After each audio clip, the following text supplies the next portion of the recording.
এখানে বাট্টুর পা ভেঙে গেছিল এবং ওর গার্লফ্রেন্ড ওকে খাইয়ে দিচ্ছিল এবং ওর বন্ধুরা ওর সঙ্গে দেখা করতে এসেছিল।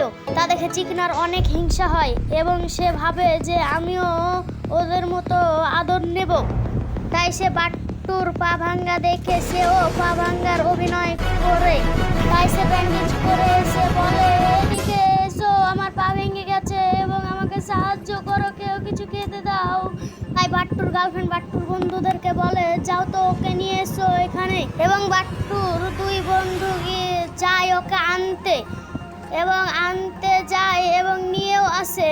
কিন্তু বাট্টু দেখে যে চিকনা ভাঙ্গা পায়ে হাঁটছে, কত চালাকি, এবং তার গার্লফ্রেন্ডকে বলে, দেখো সোনা, চিকনা ভাঙ্গা পায়ে হাঁটছে। তা দেখে বাট্টুর গার্লফ্রেন্ড বলে, দাঁড়াও দেখছি। তারপর বাট্টুর গার্লফ্রেন্ড গিয়ে বলে, থামো, তোমরা থামো, নিচে দেখো চিকনা ভাঙ্গা পায়ে হাঁটছে।